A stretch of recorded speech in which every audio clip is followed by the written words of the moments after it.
जय हिंद दोस्तों। तो चलिए एक बार फिर से मेरी यूट्यूब चैनल जीएससी भलुआ में आपका स्वागत है। तो आज हम लाए हैं आप लोग के लिए Bihar board examination class 10 political science का चैप्टर नंबर 3 लोकतंत्र में प्रतिस्पर्धा एवं संघर्ष का ऑल वीवीआई ऑब्जेक्टिव क्वेश्चन।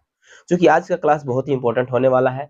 ये इसमें से एकदम समझिए कि आपका यहाँ से एसएसटी यानी कि पॉलिटिकल साइंस से कम 4 या 5 नंबर कंफर्म होने वाला है। तो ये चैप्टर आप लोग के लिए बहुत ही महत्वपूर्ण है। तो इसलिए अभी तक आपने मेरे वीडियो को लाइक नहीं किया तो लाइक कर दे, मेरे चैनल को सब्सक्राइब नहीं किया तो सब्सक्राइब कर दे, साथ में बेल आइकन को जरूर दबा दीजिए ताकि मेरे वीडियो का नोटिफिकेशन सबसे पहले आप तक पहुंचे। और चलिए शुरू करते हैं। समय नजर रखते हुए बहुत ही कम समय में हम बहुत सारा क्वेश्चन सॉल्व करेंगे। आज हमारे ये चैप्टर वाइज वीडियो आता है।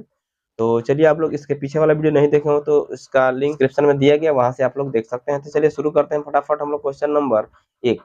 तो क्वेश्चन नंबर फर्स्ट हमारा क्या कहता है, आप लोग देख सकते हैं। अगर आपको जानकारी हो तो इस प्रश्न का आंसर आप कमेंट बॉक्स में जरूर बताइएगा। तो चलिए सबसे पहला प्रश्न आपके स्क्रीन पे दिख रहा होगा। तो क्वेश्चन हमारा कह रहा है कि सूचना के अधिकार आंदोलन की शुरुआत कहाँ से हुई। ऑप्शन ए है राजस्थान, बी है दिल्ली, सी है तमिलनाडु और डी है बिहार। चलिए इसमें जो आपका राइट आंसर है वो हो जाएगा राजस्थान। ऑप्शन नंबर ए हमारा राइट आंसर हो जाएगा। अगला प्रश्न है 2 नंबर क्वेश्चन। 2 नंबर क्वेश्चन हमारा कहता है कि जनता दल यूनाइटेड पार्टी का गठन कब हुआ। ऑप्शन ए है 1992, बी है 1999, सी है 2000 और डी है 2004। इसलिए आपका जो राइट आंसर है वो हो जाएगा 1999। Option number B is the right answer. अगला प्रश्न हमारा देखिए 3 नंबर जो प्रश्न है वो कह रहा है कि गठबंधन सरकार की पकड़ प्रशासन पर होती है। ऑप्शन ए है मजबूत, बी है ढीली, ऑप्शन सी है कठोर और डी है अति मजबूत। चलिए आपका जो राइट आंसर है वो हो जाएगा क्या, ढीली। यानी कि गठबंधन सरकार की जो पकड़ होती है वो प्रशासन पर ढीली होती है। ऑप्शन बी हमारा राइट आंसर हो जाएगा। आगे बढ़ते हैं अगला प्रश्न। तो अगला प्रश्न आपका स्क्रीन पे दिख रहा होगा। कह रहा है क्वेश्चन कि किस देश में बहुदलीय व्यवस्था नहीं है। ऑप्शन ए है पाकिस्तान, बी है भारत, सी है बांग्लादेश और डी है ब्रिटेन। तो चलिए आपका जो राइट आंसर है वो हो जाएगा Britain. Option number D is the right answer. अगला प्रश्न आते हैं 5 नंबर पे। तो 5 नंबर जो प्रश्न है वो कह रहा है कि 15वीं लोकसभा चुनाव से पूर्व लोकसभा में महिलाओं की भागीदारी थी। ऑप्शन ए है 10%, बी है 15%, सी है 33% और डी है 50%। चलिए आपका जो राइट आंसर है वो हो जाएगा हमारा 10%। ऑप्शन नंबर ए हमारा सही जवाब होगा। चलिए आगे बढ़ते हैं अगला प्रश्न की तरफ। अगला प्रश्न हमारा कहता है 6 नंबर, नर्मदा बचाओ आंदोलन संबंधित है। ऑप्शन ए है पर्यावरण, बी है शिक्षा, सी है भ्रमण और डी है उर्वरक। तो चलिए आपका जो राइट आंसर है वो हो जाएगा पर्यावरण। Option number A is the right answer. अगला प्रश्न हमारा आता है 7 नंबर। तो 7 नंबर जो प्रश्न है वो देखिए क्या कहता है। 7 नंबर हमारा प्रश्न कह रहा है कि भारत में सूचना का अधिकार की मांग सर्वप्रथम किस राज्य से उठी। ऑप्शन ए है बिहार, बी है राजस्थान, सी है केरल और डी है मध्य प्रदेश। तो चलिए आपका जो राइट आंसर है वो हो जाएगा Rajasthan. Option B is the right answer.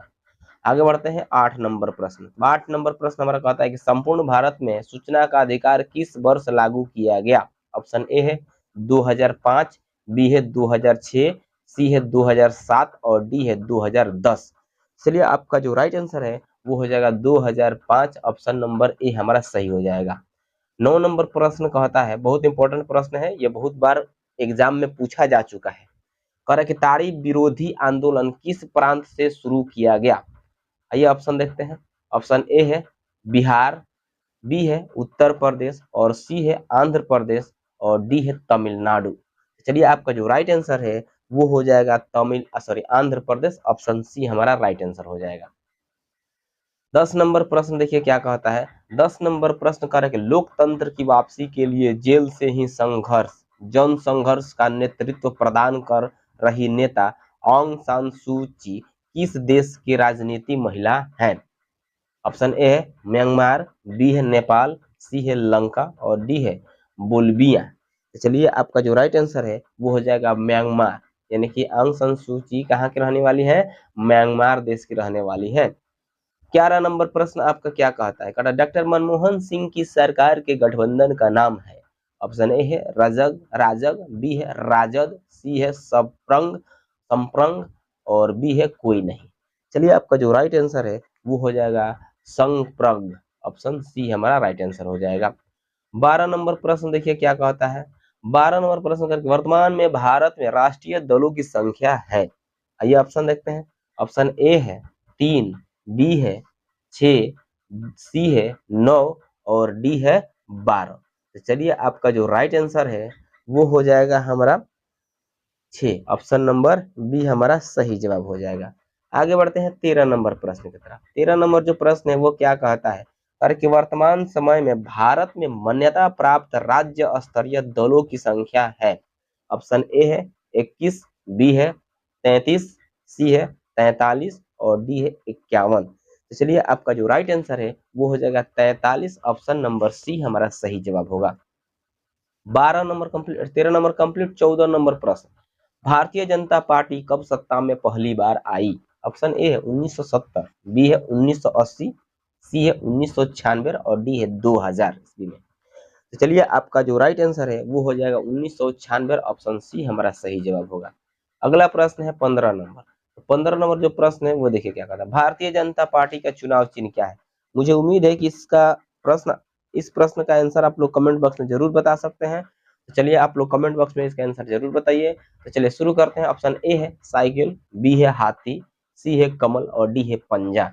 तो चलिए आपका जो राइट आंसर है वो हो जाएगा कमल, ऑप्शन सी हमारा सही जवाब हो जाएगा। 16 नंबर प्रश्न देखिए क्या कहता है। 16 नंबर जो प्रश्न है वो कह रहा है कि भारत में दल बदल कानून किस वर्ष लागू हुआ। ऑप्शन ए है 1975, बी है 1980, सी है 1985 और डी है 1990। चलिए आपका जो राइट आंसर है वो हो जाएगा 1985, option number C is the right answer. आगे बढ़ते हैं 17 नंबर प्रश्न। 17 नंबर प्रश्न कह रहा है कि भारत की राजनीतिक व्यवस्था है। ऑप्शन ए एक दलीय, बी द्विदलीय, सी पंचदलीय और डी बहुदलीय। चलिए आपका जो राइट आंसर है वो हो जाएगा बहुदलीय, option D is the right answer. 18 number प्रश्न देखिए क्या कहता है। 18 नंबर प्रश्न कह रहा है कि किसी लोकतांत्रिक सरकार की स्थापना के लिए किसी भी देश में दलों की न्यूनतम संख्या कितनी होनी चाहिए। आइए ऑप्शन देखते हैं। ऑप्शन ए है 1, ऑप्शन बी है 2, ऑप्शन सी है 5 और ऑप्शन डी है अनेक।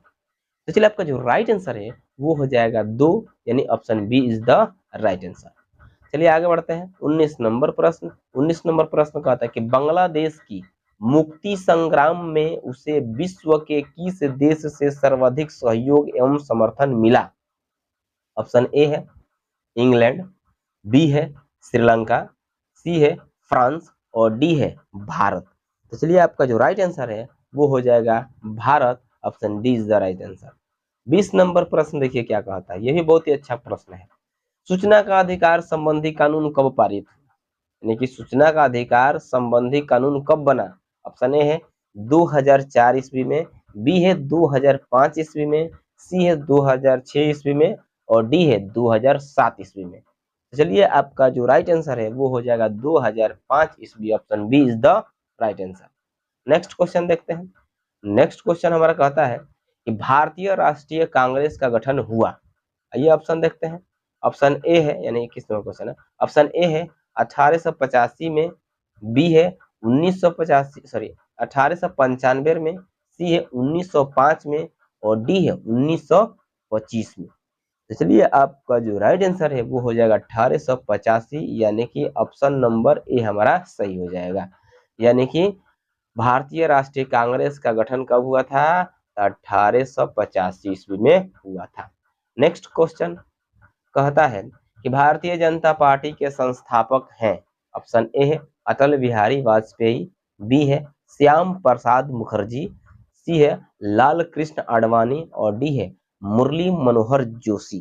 चलिए आपका जो राइट आंसर है वो हो जाएगा Lal Krishna Advani, option number C हमारा सही जवाब हो जाएगा। अगला प्रश्न है 23 नंबर, 15वीं लोकसभा का चुनाव संपन्न हुआ। ऑप्शन ए है 2003 में, बी है 2009 में, सी है 2005 में और डी है 2007 में। चलिए आपका जो राइट आंसर है वो हो जाएगा 2009 में, यानी कि ऑप्शन नंबर बी सही हो जाएगा। 24 नंबर प्रश्न देखिए क्या कहता है। तो 24 नंबर जो प्रश्न है वो कह रहा है कि वर्तमान में देश की सबसे पुरानी राजनीतिक पार्टी का नाम है। ऑप्शन ए है भारतीय जनता पार्टी, बी है समाजवादी पार्टी, सी है भारतीय राष्ट्रीय कांग्रेस और डी है बहुजन समाज पार्टी। चलिए आपका जो राइट आंसर है वो हो जाएगा भारतीय राष्ट्रीय कांग्रेस पार्टी, यानी कि ये सबसे पुराना पार्टी है भारतीय राष्ट्रीय कांग्रेस। आगे बढ़ते हैं 25 नंबर प्रश्न। तो 25 नंबर जो प्रश्न है वो कह रहा है कि वयस्क मताधिकार के आधार पर प्रत्यक्ष ढंग से चुनी गई सरकार को कहते हैं। ऑप्शन ए है सैनिक तंत्र, बी है साम्यवादी तंत्र, सी है राजतंत्र और डी है लोकतंत्र। चलिए आपका जो राइट आंसर है वो हो जाएगा लोकतंत्र। ऑप्शन डी हमारा सही जवाब हो जाएगा। चलिए ये था चैप्टर 3 का टोटल ऑब्जेक्टिव क्वेश्चन। तो चलिए वीडियो कैसा लगा, वीडियो अच्छा लगा तो वीडियो को लाइक करें, कमेंट करें, अपने दोस्तों में ज़्यादा से ज़्यादा शेयर करें और मेरे चैनल पर नए हैं तो मेरे चैनल को सब्सक्राइब कर ले, साथ में बेल आइकन को जरूर दबा दीजिएगा ताकि मेरे वीडियो का नोटिफिकेशन सबसे पहले आप तक पहुंचे। और आपने कितना प्रश्न सही किया है उसका टोटल आप लोग कमेंट में बताइए कि आपका कितना प्रश्न सही है। चलिए फिर मिलते हैं अगले क्लास में अगले चैप्टर के साथ, तब तक के लिए लेते हैं हम आपसे विदा। जय हिंद, जय भारत, जय बिहार।